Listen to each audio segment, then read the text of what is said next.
There is a lot riding on global trade in 2023 to foster relations and economic growth between nations. The continents of Asia and Africa are of particular importance. However, global trade faces some headwinds. Here's our conversation with Dr. Ngozi Okonjo-Iweala, Director General of the World Trade Organization, who shared a downward revision for global trade in 2023, but expressed optimism for things to turn around while in Davos. Where trade is now is that we've actually projected quite a steep decrease in the growth of trade. So last year in 2022, we had a growth rate that we projected of 3.5%. We've reduced that to 1% for 2023. And there's a lot of uncertainty around that forecast. So a lot depends on what happens with the war in Ukraine, as you know, with climate events. A lot also depends on what happens with the way that China is opening up. There could be a further downside, actually a contraction, if things don't go well with monetary tightening by central banks.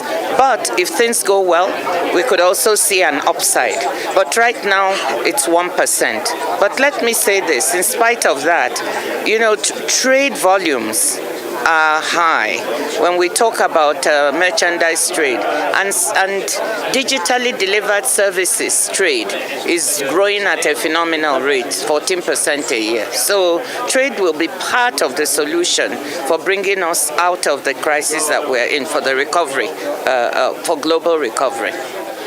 Joining us to talk about trade between Africa and Asia, Dr. G.D Singh, who is the chairman, founder, Asian Africa Chamber of Commerce and Industry, and Mr. Anrinle Adekunle, who is the president of the Asian African Chamber of Commerce and Industry, the Nigeria chapter. Gentlemen, good morning to you. Thank you so much for joining us. Very good morning. Yes. So, we heard from the Director General. The geopolitical concerns, rising interest rates. What's your outlook? Are you confident about trade with where things are going, particularly between Asia and Africa, with everything else going on around the world? I think my opinion is yes, I'm very sure, because I think now after the post-COVID era, it seems that the Indian traders and also a lot of Asian and African traders are now back to the market.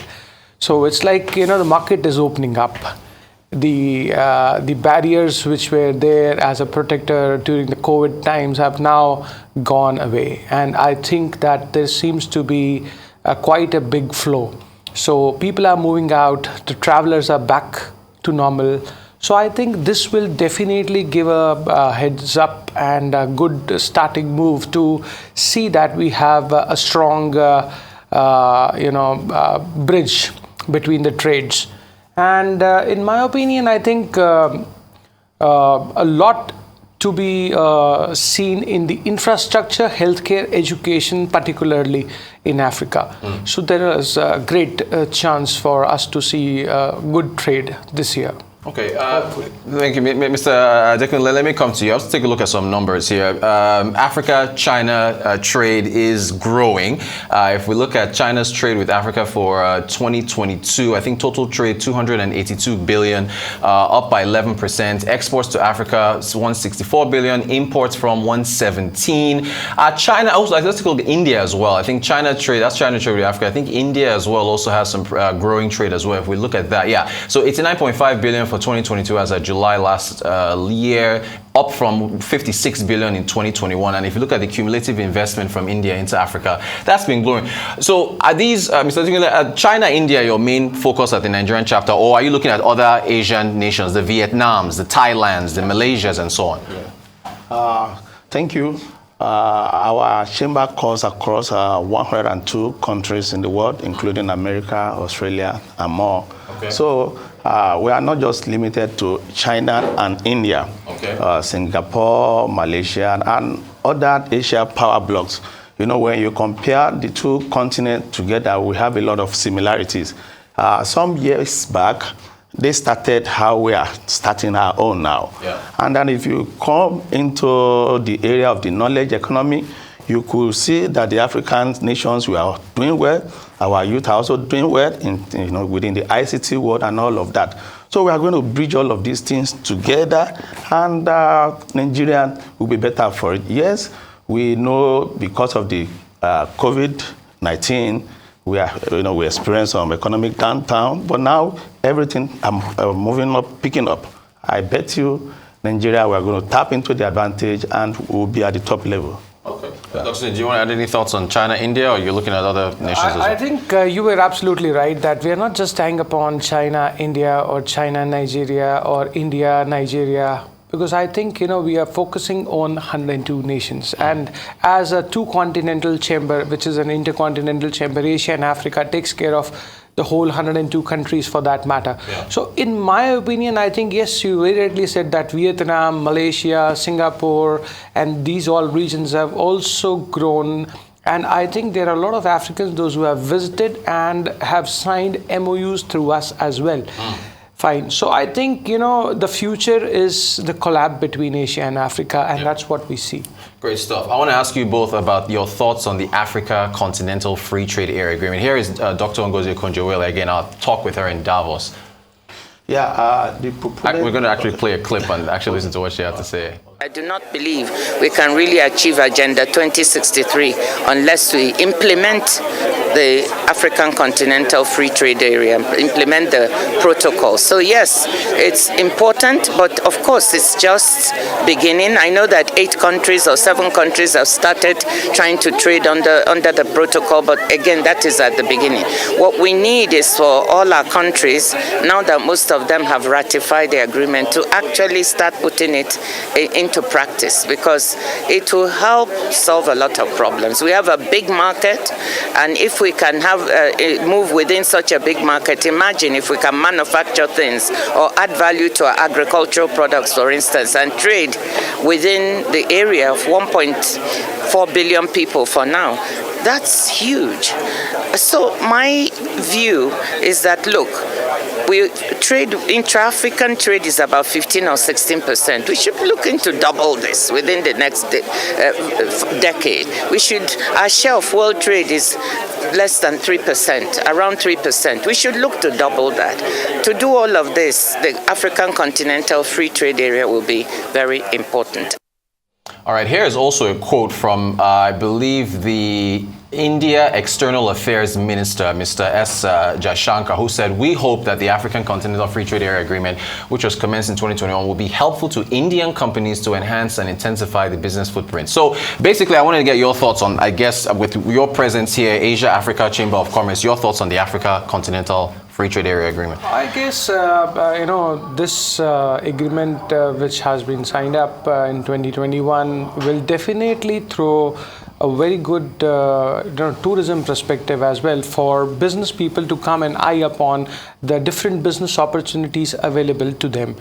Because I think Africa is a resourceful country wherein you are rich in minerals and you have plenty of soil in terms of agriculture. And there are a lot of aspects, not just one aspect of it. Fine.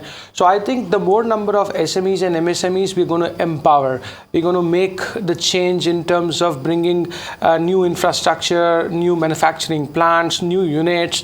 So I think if we put our good efforts in terms of bringing the right kind of foreign investors, which we are doing as part of the mission, wherein in the coming year you will see almost around 16 to 17 delegations coming into Africa. Okay, wow. Okay. So that's something which is high on cards in terms of the responsibility what I take as a Asian African Chamber of Commerce chairman. Because I think now we have opened up, the doors have opened, and recently you will be very happy to see that now we are growing within India as well. So we have expanded to almost around 16 chapter offices in the last quarter. And I think growing exponentially, we have more than around 27 chapter offices and a strong strength of around 365 board advisory from Asia and Africa, and a very strong governing council as well. So these all things are the ingredient to make a good bridge. So I would say that certainly there is a strong opportunity that the Africans are going to take advantage. And I think when you talk about the agreement for the free trade zone, I think that specifically is a very good started move. But as rightly said by the WTO chairman also, that only 7 to 8 countries have started operating. So the more number of participating countries and the more number of countries out of the 54 nations will collab, and I think African Union should take a good charge of it and try to motivate the other countries also, those who have not yet started on that front, because I think the more number of countries participating, there is more goal that we can achieve together. Okay. All right, Mr. Adekunle, I think you were going to say something before we played the clip. Go ahead. Yes, Africa is a beautiful bride, and for the proponent of the African continental free trade area, they looked into the future, and that we're talking about a single market here where we have the opportunity to have an intercontinental trade within ourselves as Africans. Though we know that we may be having some challenges in terms of the political instabilities in some African area, but the way I want to propose we still go is to consider the sub-regions of the African nation. For instance, Nigerian, Benin Republic, Togo, that are experiencing stable political atmosphere, they could start that. Having just 8 countries, to have started implementing that is too far below.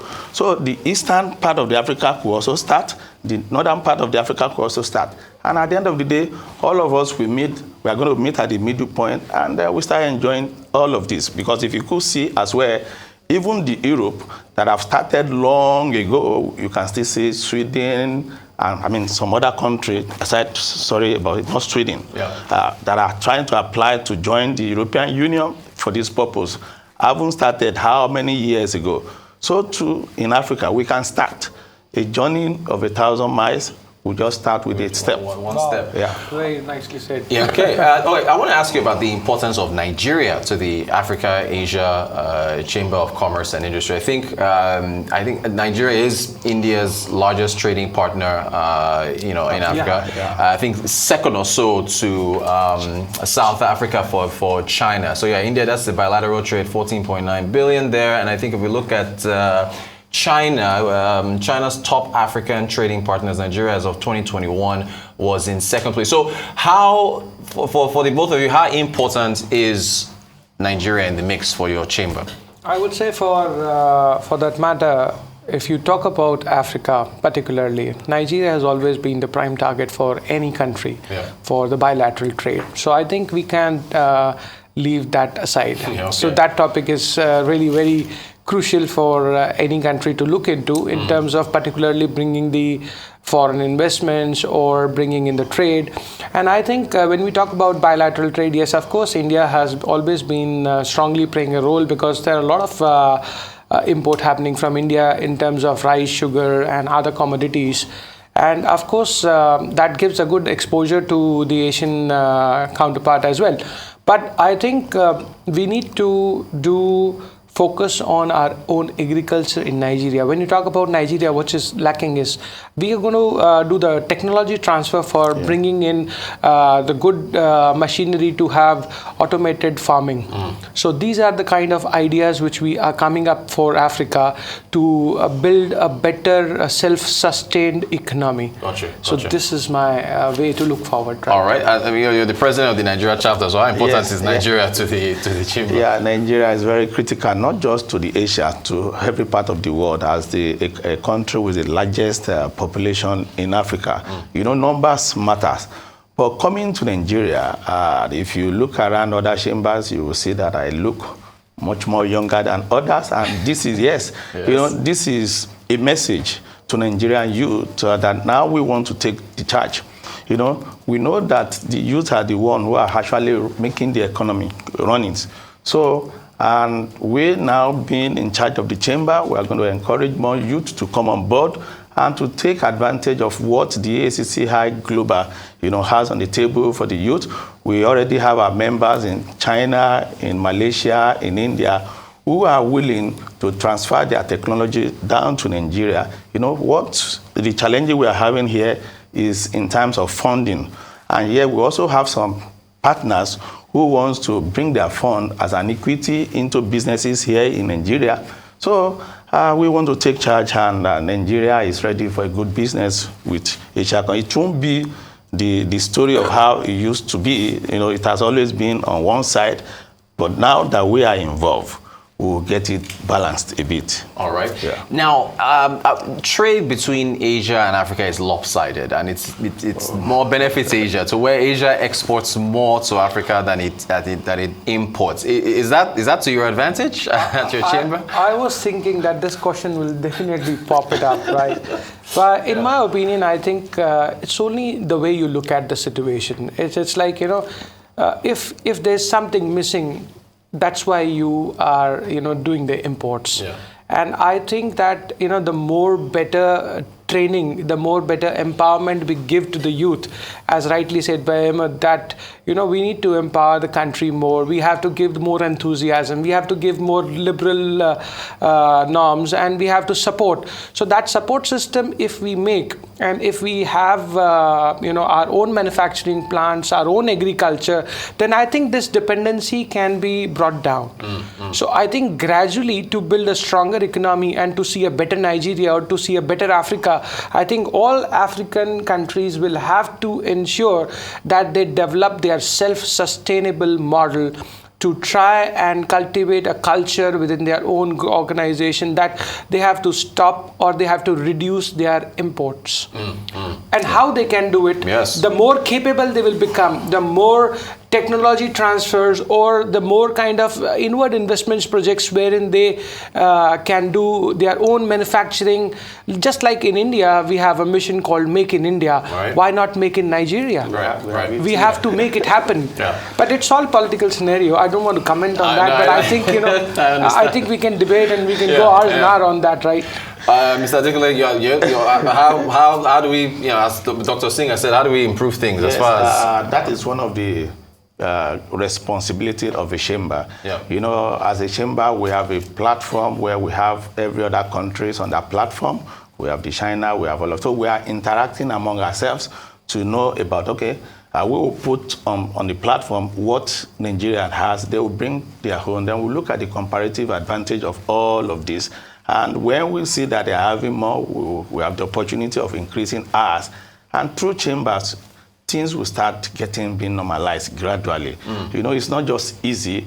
To be frank, Nigeria is improving. It's not easy.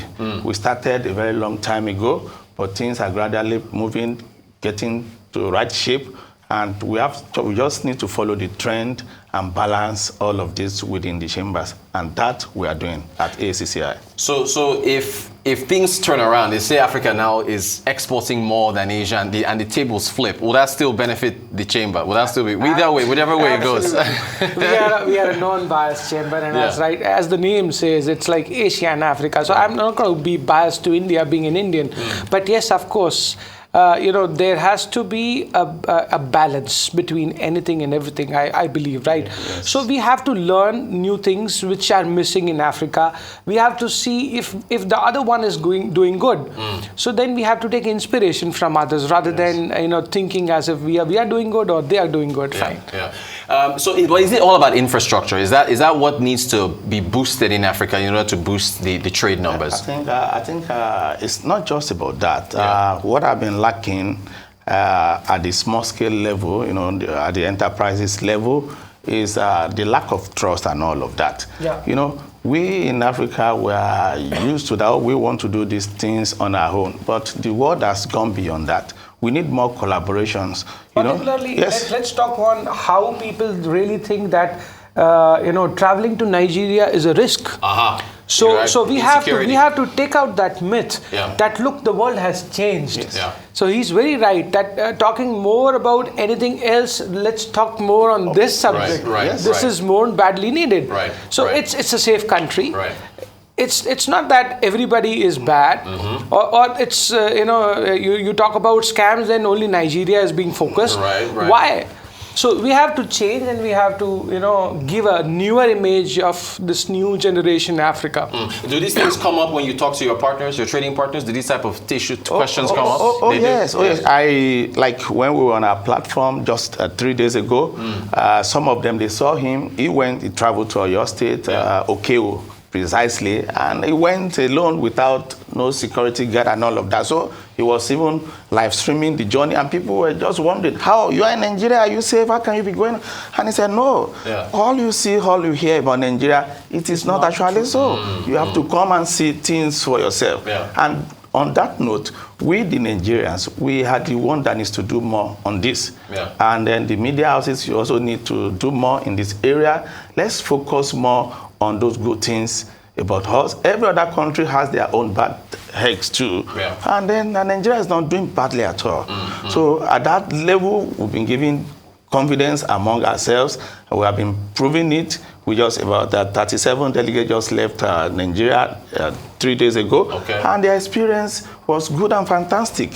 So Nigeria is ready for investment, and we're encouraging more people to come and invest in Nigeria. Great stuff. As you know, there's an election in fact, this month, in about 24 days, as Zimbabwe, I believe, has an election later this year as well. So is this, how is it impacting your relations or the conversations you're having? Are your partners pulling back to wait to see how things go out? How are you viewing the election scenario?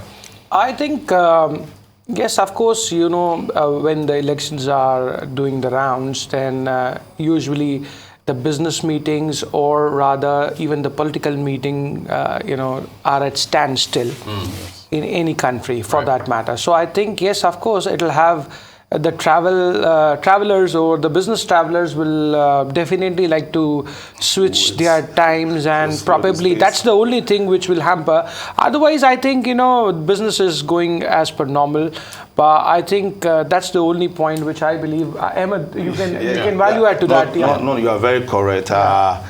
Because of the election nearing, the coming election, from our partners across Asia and Europe, that we're supposed to have some delegation in February, but they said, no, wait.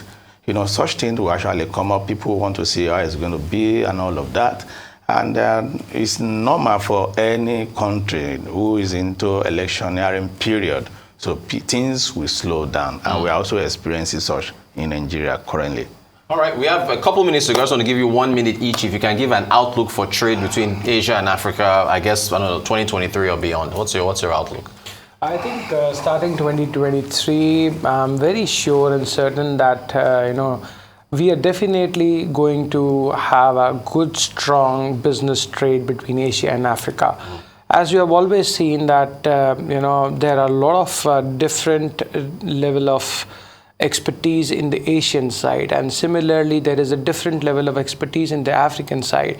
So that's what we are here to bridge the gap. So I think we have a very strong point to play and prove, to see that there is a better infrastructure, which is also very, very important for any country's economy.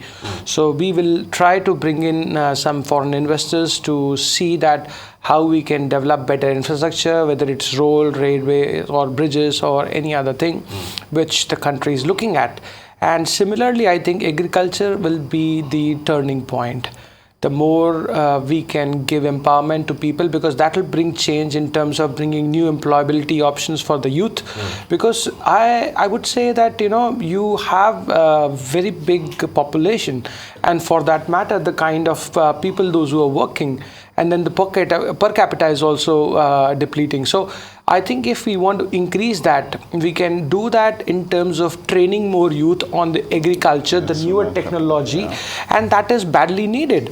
So I think, you know, like China has helped, otherwise India has helped, and likewise now there are new, you know, equipments and machineries available within India and the rest of Asian countries as well.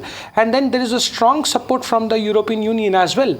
So I'm not just talking about Asia and Africa alone, but I think the European Union as well as the US, they are doing good work in terms to see the progress in Africa. That was being discussed in Davos as well last time. And I think even the Exim Bank and ADB have also taken into consideration, and they have signed MOUs with a lot of countries for that matter. So I think these all things will definitely play a big role in terms to change the table round between Asia and Africa. We've unfortunately run out of time, but Mr. Adekunle, I take it you agree with what he said, yeah? Yes, I did. Fantastic stuff. Dr. G.D Singh, Chairman, Founder, Asia African Chamber of Commerce, and Mr. Anrinle Adekunle, President, Asia African Chamber of Commerce and Industry. Thank you both so much for joining us to talk about trade. Really appreciate it. Thank you so much.